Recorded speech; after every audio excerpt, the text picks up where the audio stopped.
ఏంటో తెలుసు కదా, పొంగులేటి శ్రీనివాసరెడ్డి గారు మంత్రి గారు, పొన్నం ప్రభాకర్ గారు నిన్న వరంగల్ జిల్లాలో కరువు పరిస్థితులపైన నిన్న సమీక్ష కార్యక్రమం పెట్టుకొని కరువు పైన సమీక్ష చేయాల్సిన వాటిని వదిలేసేసి ప్రతిపక్ష పార్టీ పైన హరీష్ రావు గారి మీద అనేకమైన ఆరోపణలు చేసుకు పరిమితమయ్యారు తప్ప, నాయన దేవాదుల యొక్క పంపులు ఆన్ చేసి మోటార్లు ఆన్ చేసి రైతులకు నీళ్ళు ఇయ్యండి హరీష్ రావు గారు బీఆర్ఎస్ పార్టీ మేము ఒక దిక్కు మొత్తుకుంటున్నా, ఎంతసేపు వాళ్ళకి మా మీద బురద చల్లాలన్న ఉద్దేశం తప్ప వేరే ఉద్దేశం కనబడలేదు నిన్న.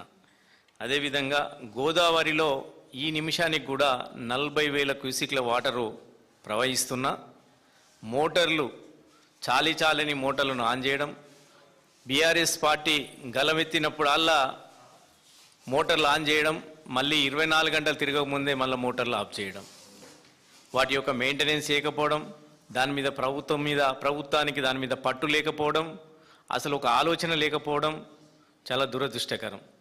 ఈ నెల 13వ తారీఖు నాడు హడావుడిన నీళ్ల మంత్రి, ఇరిగేషన్ మంత్రి అయినటువంటి ఉత్తమ్ కుమార్ రెడ్డి, డిప్యూటీ సీఎం అయినటువంటి బట్టి విక్రమార్క గారు, అదే జిల్లా మంత్రి అయినటువంటి పొంగులేటి శ్రీనివాసరెడ్డి గారు మేడారం వెళ్ళి రివ్యూ పెట్టి మేము దేవాదుల్లో మొత్తం మేము అందజేశాము, దేవాదులో ప్రాజెక్టులలో నీళ్ళు వస్తున్నాయి, ఇప్పటికిప్పుడు 7 నడుస్తున్నాయి, రాబోయే 2-3 రోజుల్లోనే 10 మోటార్లు ఆన్ చేసి మొత్తం 22 ప్రాజెక్టులు నీళ్లు నింపుతామని చెప్పి ప్రగల్భాలు పలికి రైతులు మీరందరూ కూడా వరి పంట వేసుకోండి, వరికి కావాల్సిన 22 ప్రాజెక్టులు నింపి పెడతాం, మీరు పంటలు వేసుకోండి అని చెప్తే వీళ్ళ మాటలు నమ్మి వరంగల్ ఉమ్మడి జిల్లా ఒక రైతులందరూ కూడా దాదాపు 3 లక్షల పైన ఎకరాల పైన వరి వేయడం కోసం వాళ్ళందరూ వరిని నీరు వస్తాయన్న ఉద్దేశంతో చేసుకోవడం జరిగింది. నిన్న సమీక్ష సమావేశం పెట్టి ఎలినో వచ్చింది, కరువు పరిస్థితులు వచ్చినాయి, మీరు వరి వేయొద్దు, మీ ప్రత్యామ్నాయమైన పంటలు పెట్టుకోండి, వేరే పంటలు వేసుకోండి అని చెప్తుంటే రైతులు కన్నీళ్ళు వస్తున్నాయి. ఎంతో మీరు చెప్పిన మాట విని వాళ్ళు వరి వేసుకున్నామని మొత్తం అంతే ప్రిపేర్ చేసుకున్నాక ఈరోజు నీళ్లు ఉండి ప్రాజెక్టులో దేవాదులు పోతుంటే, గోదావరి వాటర్ సముద్రంలోకి పోతుంటే పంపులు ఆన్ చేయక చేతగాక వాటర్ 22 ప్రాజెక్టులలో నీళ్లు నింపలేక చేతగాక ప్రభుత్వం రైతులను మోసం చేస్తుంది ఈ యొక్క ప్రభుత్వం. మరీ ముఖ్యంగా దేవాదుల పైన 13వ తారీఖు నాడు మా జిల్లాకు సంబంధం లేని వారి ఉత్తమ్ కుమార్ రెడ్డి గారు, మా జిల్లాకు సంబంధం లేని పొంగులేటి శ్రీనివాసరెడ్డి గారు, మా జిల్లాకు సంబంధం లేని బట్టి విక్రమార్క గారు వచ్చి రివ్యూ చేసిపోయారు. అదేవిధంగా నిన్న మా జిల్లాకు సంబంధం లేని మా జిల్లాకు సంబంధం కానీ పొంగులేటి గారు, మా జిల్లాకు సంబంధం లేని పొన్నం ప్రభాకర్ గారు వచ్చి రివ్యూ చేశారు. కానీ మా మంత్రులు ఎక్కడ పోయారు? మా జిల్లా మంత్రులు ఎక్కడ పోయారు? మొన్న 13వ తారీఖు నాడు కొండ సురేఖ రాలేదు, సీతక్క రాలేదు, మంత్రులు ఇద్దరు. మళ్ళీ నిన్న రివ్యూ. ఇంత ఇంపార్టెంట్ మీటింగు రైతుల జీవితాలతో అడ్డలాడుతున్న ఈ ప్రభుత్వం యొక్క ఆ జిల్లా మంత్రులు నిన్న కూడా హాజరు కాలేదు. అంటే కమిషన్ల కాడ గొడవనా, ఒకరి మీద ఒకటి వడకనా, లేకపోతే మహిళా మంత్రులని, గిరిజన మంత్రి అని, బీసీ మంత్రి ఏమైనా చులకన చూపు చూసి ఈ కమిషన్ రెడ్డి వాళ్ళ మీద కక్ష పెట్టుకొని కావాల్సి పిలుస్తలేడా అనేది అర్థం కావట్లేదు. వీళ్ళ కమిషన్ల గోడకి, వీళ్ళ కొట్లాటలకి, వీళ్ళ కాంట్రాక్ట్ల గొడవలకి రైతులతోటి ఆటలు ఆడుకుంటున్నారు. నిజంగా నిన్న జరిగిన సమీక్షలో వాళ్ళని పాల్గొనుకోక కాకుండా రైతుల పాలిట దేవాదుల నీళ్ళు ఇవ్వకుండా ఉమ్మడి వరంగల్ జిల్లా రైతుల జీవితాలతో ఆడుకుంటున్నటువంటి ఆ 2 మంత్రులు రాజీనామా చేయాలి. నిజంగా చిత్తశుద్ధి లేదా? అసలు ఒకరికొకరికి పడదు, ప్రభుత్వంలో ఎవరికెవరో తెలియదు. 2 మంత్రులు ఉండి కూడా ఒక కాన్స్టిట్యున్సీలో ఇంకొక కాన్స్టిట్యున్సీకి పోలేని పరిస్థితి, ఇంకో ఎమ్మెల్యే దగ్గరికి పోలేని పరిస్థితి, ఒక ఎమ్మెల్యేని మాట్లాడుకోలేని పరిస్థితి.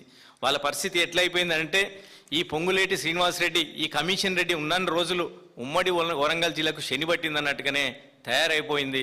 ఒక ఎమ్మెల్యేతోటి ఒక్కొక్కరికి పడకపోవడం, ఈ ఇన్ఛార్జి మంత్రితోటి ఈ మంత్రులకు పడకపోవడం, ఈ మంత్రులతోటి ఎమ్మెల్యేలకు పడకపోవడం, ఎవరికి వాళ్ళు పరిపాలన అనేది లేకుండా ఉమ్మడి వరంగల్ జిల్లా అంతా చిన్న అయిపోయింది. అదేవిధంగా అటు ఇటు కానీ ఎమ్మెల్యే ఉన్నటువంటి కడియం శ్రీహరి గారు మొన్న వచ్చి ఓ మీటింగ్లో దేవాదులకి మీ రివ్యూ మీటింగ్లో కూర్చొని అన్ని వాటర్ ఇస్తున్నాం, అసలు కాళేశ్వరమే వేస్ట్, ఈ దేవాదులకు మేమే చేసిన నేనే సృష్టికర్త అని మాట్లాడిన అతను ఈరోజు పత్తా లేకుండా పోయిండు. ఎందుకు మరి 22 ప్రాజెక్టులలో నీళ్లు నింపుతాం, 100 రోజుల కంటిన్యూస్గా మోటార్లు ఆన్ చేస్తే తప్ప నిండే అని చెప్పి పెద్ద పెద్ద మాట్లాడిన కడియం శ్రేయర్ గారు నిన్న రివ్యూ మీటింగ్ పోయి గప్పు చెప్పున కాకుండా కూర్చున్నాడు. మరి ఎందుకో నిన్న వచ్చి బయటకు వచ్చి మాట్లాడలే? నిజంగా చిత్తశుద్ధి ఉంటే మాట్లాడాలి కదా, మాట్లాడలే. వీళ్ళకు రాజకీయాలు తప్ప రైతుల గురించి కానీ ఉమ్మడి జిల్లా యొక్క హక్కుల గురించి కానీ ఉమ్మడి జిల్లా ఉన్న రైతుల గురించి కానీ వీళ్ళకు ఒక బోధన లేదు.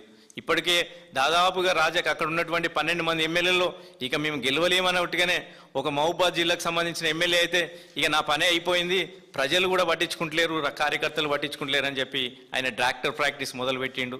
అదేవిధంగా ఇంకొక ఎమ్మెల్యే అయితే మా కాంట్రాక్టులని నాది కాంట్రాక్టులకి వెళ్ళి వచ్చిన జీవితం ఇంకా ఈ జీవితం ఈ రాజకీయ జీవితం వచ్చేటట్లేదని చెప్పి మళ్ళీ పోయి కాంట్రాక్టుల పని చేసుకుంటుండ్రు. ఎవరు ఎమ్మెల్యేలు ఇంకా వాళ్ళ ప్రజల గురించి కానీ ప్రజా సమస్యల గురించి కానీ పట్టించుకోకుండా ఇక 12 మంది ఎమ్మెల్యేలు ఎవరి దారిన వాళ్ళు. ఒక ఎమ్మెల్యే అమెరికాకి వెళ్ళి వచ్చింది, ఇక నాది ఇంకేముండదు, మళ్ళీ అమెరికాలో పోయి మళ్ళీ వ్యాపారాలు రియల్ ఎస్టేట్ చేసుకోవాలన్నట్టు వాళ్ళు అమెరికాకు వరంగల్కు తిరుగుతున్నారు. అంతే తప్ప ఈ ప్రజల యొక్క వరంగల్ జిల్లాకు సంబంధించిన రైతుల సమస్యల గురించి కానీ రైతు నీళ్ల గురించి కానీ దేవాదుల గురించి కానీ ప్రాజెక్టుల గురించి కానీ అక్కడ ఎమ్మెల్యేల ఎవరికి కూడా సిద్ధశుద్ధి లేదు. అదే ప్రతిపక్ష పార్టీ అయినటువంటి మేము మొత్తుకోవడం మేము అజ్జేయడమే తప్ప వాళ్ళ యొక్క ఎంత చేసిన కదలిక రావడం లేదు.